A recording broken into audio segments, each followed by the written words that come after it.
आप सभी का होम साइंस क्लासेस में स्वागत है। आज के वीडियो में हम पढ़ेंगे विवाह के बारे में। ठीक है, तो चलिए वीडियो स्टार्ट करते हैं। अब तक आप जान ही गए होंगे कि विवाह एक महत्वपूर्ण सामाजिक संबंध है। यह सारी दुनिया में देखने को मिलता है। विवाह के माध्यम से ही विषम लिंगों के लोग पति और पत्नी की तरह एक साथ रहने की स्वीकृति पाते हैं। दूल्हा दुल्हन विवाह द्वारा ही अपने जीवन में एक नई अवस्था मानते हैं। आपने भी किसी समाज के विवाह के उत्सव में उसमें जुड़ी हुई प्रसन्नता और समारोह में भागीदारी ली होगी। ठीक है, तो विवाह क्या होता है?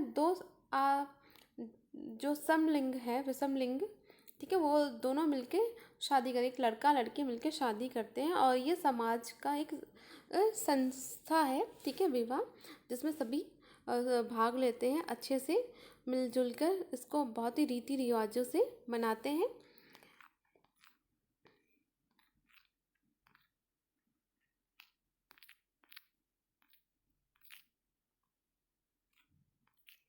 अब बात करेंगे विवाह के प्रकार के बारे में।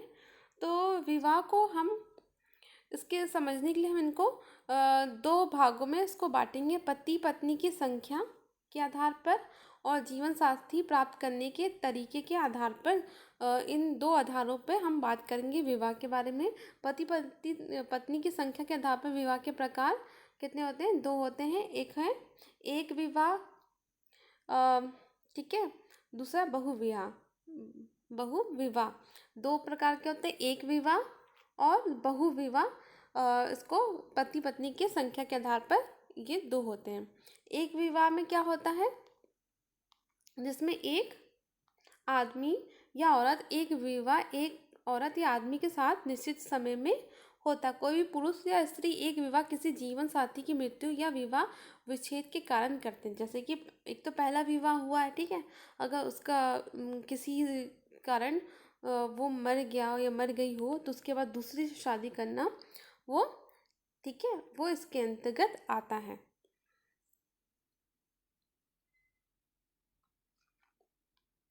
तो इसमें आया बहुविवाह। विवाह का यह एक प्रकार है जिसमें एक आदमी, ठीक है, मतलब जो विवाह करता है वो एक से अधिक स्त्रियों को रखता है। दूसरे प्रकार वह है जिसमें एक पत्नी एक से अधिक पुरुष रखती है। तो एक आदमी एक के साथ दूसरा तीसरा एक साथ रख सकता है स्त्रियों को, या स्त्री दो तीन पुरुष रखती है। बहुविवाह को दो अन्य प्रकारों में रखा जाता है। पहला बहुपत्नी विवाह, दूसरा बहुपति विवाह। तो बहुपत्नी मतलब बहुत सारी पत्नी, बहुपति मतलब बहुत सारा पति। जैसे बहुपत्नी विवाह में विवाह का यह प्रकार है जिसमें एक आदमी एक से अधिक स्त्रियों से विवाह करता है। ठीक है, एक आदमी कई स्त्रियों से विवाह करता है, वो होता है बहुपत्नी विवाह। और बहुपति विवाह का दूसरा प्रकार है, मतलब ये भी एक है, इस विवाह में एक स्त्री के एक से अधिक पति होते हैं। दूसरे शब्दों में बहुपति विवाह में एक स्त्री को एक ही समय में एक से अधिक पति रखने की स्वीकृति होती है। तो ये बहुपति विवाह कहलाता है। यहाँ पे सही से समझेंगे चार्ट के जरिए, विवाह को हम एक विवाह और बहुविवाह में बांटते हैं। और उसके बाद बहुपत्नी विवाह और बहुपति विवाह बहुविवाह के अंतर्गत आता है। फिर बहुपति विवाह के अंतर्गत भातृ बहुपति विवाह, अभातृ बहुपति विवाह आता है। तो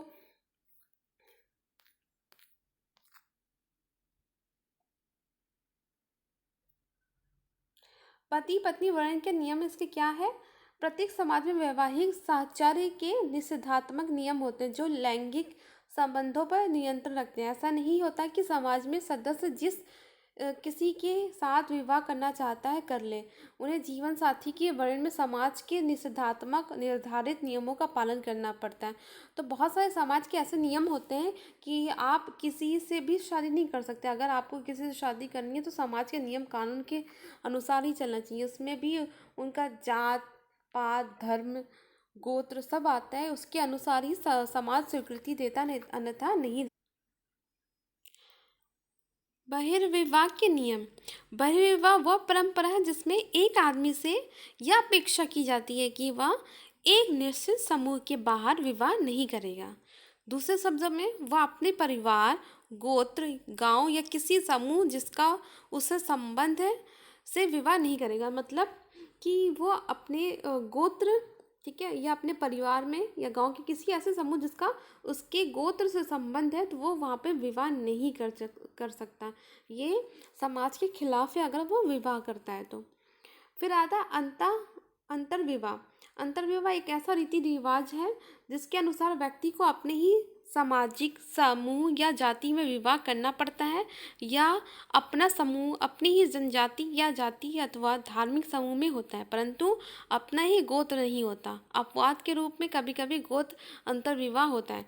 जैसे कि आप देखें कि यहाँ पे कोई भी हिंदू मुस्लिम शादी नहीं कर सकता, ठीक है, और कोई भी एक ही, अगर कोई बड़ी जाति का है तो छोटी जाति में नहीं कर सकता, अपनी जाति में कर सकता है।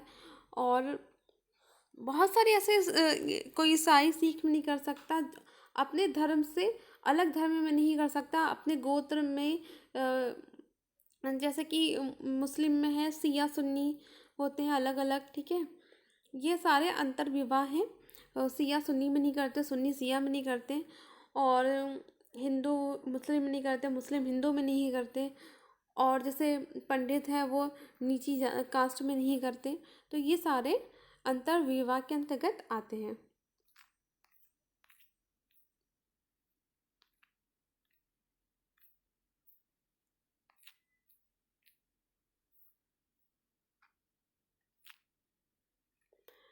विवाह के प्रकार।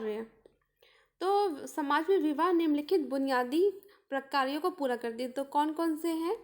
तो वो यौन संतुष्टि। तो विवाह दो व्यक्तियों को निकट लाता है और समाज द्वारा स्वीकृत नियमों के अनुसार उन्हें यौन संबंध करने की स्वीकृति देता है। इसी अवधि में विवाहित व्यक्तियों को समाज आपस में यौन संबंध स्थापित करने की स्वीकृति देता है और किसी अन्य के साथ यौन संबंधों को स्वीकृति नहीं देता है। इस प्रकार विवाह यौन संबंधों को नियमित करता है। फिर आता है नेक्स्ट, बच्चों का प्रजनन और उनका पालन पोषण। तो विवाह के माध्यम से बच्चों का प्रजनन होता है और समाज के मानदंडों के अनुसार उनका पालन पोषण भी होता है। बच्चों का प्रजनन और उनका पालन पोषण पारिवारिक पृष्ठभूमि में होता है। पति पत्नी दोनों मिलकर उन बच्चों का पालन पोषण करते हैं। अब आता है आर्थिक सहयोग एवं सुरक्षा। आर्थिक गतिविधियों में विवाह का मूल्यवान और भरोसेमंद प्रकार आर्थिक सहायता देना है। पति पत्नी यानी जोड़े को यह भावना विवाह ही देता है कि वे घर, खेत खलियान, कुटीर उद्योग या किसी भी अन्य व्यवसाय में उस परिवार की सहायता करें जिसे उन्होंने बनाया है। यह जोड़ा यह भी देखता है कि वे एक दूसरे को आर्थिक आवश्यकताओं को पूरा करें। मतलब दोनों पति पत्नी मिलकर जो अपना घर बनाते हैं उसको चलाने के लिए पूरा प्रयास करते हैं, मिलजुल के कार्य करते हैं। अगर पैसा भी कमाना हो तो दोनों मिल के कमाते हैं और अपने घर को और बच्चों को देख रेख करते हैं, ठीक है। सहचारिता और संवेगात्मक सहयोग। विवाह पति पत्नी के रूप में निरंतर साथ रहने वाला एक जीवन साथी प्रदान करता है। प्रारंभ में पति और पत्नी प्रायः एक दूसरे से परिचित नहीं होते, लेकिन जैसे जैसे एक साथ मिलकर जीवन बिताते हैं धीरे धीरे बहुत अच्छे मित्र हो जाते हैं। प्रत्येक गुजरने वाले वर्ष के साथ उनमें एक दूसरे के प्रति प्रेम बढ़ जाता है। सुख और दुख में दोनों एक दूसरे को सामाजिक, आर्थिक और संवेगात्मक रूप से मदद करते हैं। तो दो अनजान लोग रहते रहते उनमें एक मित्र भी बन जाते हैं और जो प्रेम है वो भी उत्पन्न होता है, जो एक दूसरे के लिए बहुत ही अच्छा होता है।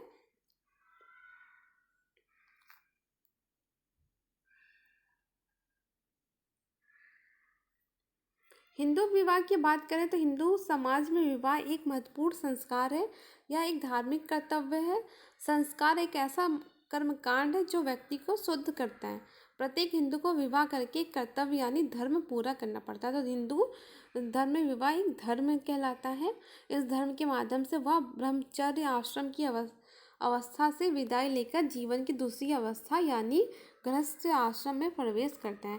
तो उसकी कौन कौन कौन से धार्मिक कर्तव्यों को पूरा करना, बच्चों का प्रजनन करना, यौन संतुष्टि। तो धार्मिक जो हिंदू विवाह के 3 उद्देश्य होते हैं। हिंदू विवाह में जो धर्म को सबसे अधिक महत्व दिया गया है। इसका अर्थ यह है कि व्यक्ति को सामाजिक धार्मिक कर्तव्यों को पूरा करने के लिए विवाह करना चाहिए। तो विवाह को बहुत ही धार्मिक माना गया। धर्म के अनुसार यह विवाह करना सबके लिए अनिवार्य है। हिंदू विवाह एक धार्मिक संस्कार है जो एक व्यक्ति को शुद्ध करता है। विवाह को उतना पवित्र समझा जाता है कि हिंदू ग्रंथों में विवाह विच्छेद की कोई संभावना नहीं है। वास्तव में हिंदू विवाह दो आत्माओं का मिलन है जो हमेशा के लिए एक दूसरे के प्रति वफादार होते हैं।